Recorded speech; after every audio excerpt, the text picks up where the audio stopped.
right to left? Want to go, Hannah? Yeah. You want to? How do you guys? Okay. Oh, quick question. Yeah. In this today, you said that there hasn't been a single investigation of Kabul attack. Yeah. But the Pentagon has done several reviews since the attack, and their latest report came out this past April. So what do you mean that there hasn't been a single investigation into it? And then my second question is, just following up with what a colleague can ask, have you spoken to Mike since he became running mate? I haven't spoken to Mike since I became the running mate. And on the investigation point, I mean, look, a review by the DOD or by the State Department is different from a real investigation, right? There are a lot of very significant errors that were made. There are a lot of decisions that were made, and a lot of them were disasters. And it's kind of weird that we don't know who was actually making the calls. Why did they shut the airport down effectively before getting everybody out? Why did they leave all the equipment behind? These are very, very difficult questions that you need a real investigation to look into. And I think until you get that, the families, the Gold Star families are going to be upset, and the whole country should be upset. And, you know, the lack of investigation is connected to lack of accountability point, right? I don't think you've ever had an American military disaster in the history of the country that's of that scale, 13 dead Americans who should still be alive, and not a single person's been fired. I just don't understand it. There's more audio yesterday about criticizing the teachers union president for not having kids, brainwashing our kids.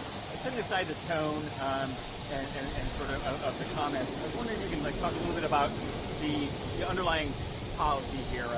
Do you think that childless adults can serve in leadership positions, and why is not having kids anti-family? Oh, absolutely I do. I mean, look, my kids go to a Catholic school. There are a lot of Catholic nuns. There are a lot of people who aren't Catholic who don't have kids who are great people. And certainly we think they can be leaders in society. If you look at the actual thing that I said, again, first of all, Kamala Harris is trying to resurface the cat lady thing because they don't have an actual campaign to run on, and they're terrified of the media, so they're putting these hits out there. I said the leaders of the left, and I didn't criticize Randy Weingarten for not having kids. I criticized her for wanting to brainwash mine, and that's exactly what she has done using her leadership, is from mask mandates to all of the woke stuff in schools to wanting to put pornographic materials in the libraries of children. This is a person who under her leadership, has made America nearly dead last in the industrialized world on reading, writing, and arithmetic, and yet we're really good at putting ridiculous gender ideology and ridiculous racial ideology into our schools. That's a direct commentary on Randy Weingarten's leadership. And what I said in the clip is, if she wants to brainwash children, she should have her own and not try to brainwash our kids, because I think most Americans, I speak for most Americans, we don't want Randy Weingarten brainwashing our kids. And just to be clear, so the criticism of Randy Weingarten there, how much of that was a result of her not having kids? Like her leadership, the things that you criticize about her leadership? None of it. Okay. I just said if she wants to brainwash anybody's kids, she ought to have her own and leave mine alone. And I still believe that, by the way. Thanks for taking my questions earlier. I wanted to ask about RFK Jr. because he said that he had talked with Trump about getting off the ballot in states where he felt he would be a spoiler candidate that would help VP Harris. Yeah. As we know, he is still on the ballot in Michigan and Wisconsin and North Carolina. Michigan and Wisconsin are two very important states, the blue wall states that Harris needs to win. Sure. Are you worried about him being on the ballot in Michigan and Wisconsin? Well, I'm not worried about it, but look at the scandal, right? You have Democratic Secretary of States, very often Democratic bureaucrats, who are not taking RFK off the ballot, even though he's requesting to be taken off the ballot. And meanwhile, Cornel West can't get on the ballot in Michigan, despite the fact that I think he qualified. So they changed this? Yeah, he's not that hard. Okay, so that must be a recent change, because until yesterday, at least I had heard that Cornel West wasn't able to get on the ballot in Michigan. So it just looks like they're trying to put their thumb on the scale, make it easier for Kamala Harris and make it harder for Donald Trump.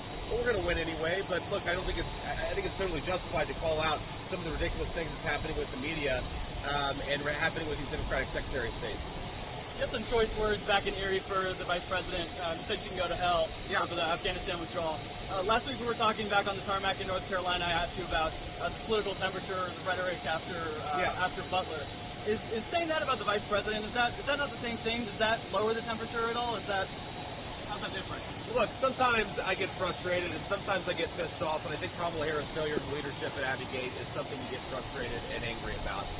They are trying to make a massive political issue out of a photographer in Arlington Cemetery, a photographer who was there, as I understand it, with proper credentials, and when the president was there at the invitation of the families there. The fact that Kamala Harris wants to make that an issue when she refuses to show up, refuses to countenance an investigation, and refuses to even call the families whose children are dead because of her leadership, I think that's something that justifies a little bit of frustration, and I certainly showed that today. See you guys. Thank you. Thank you.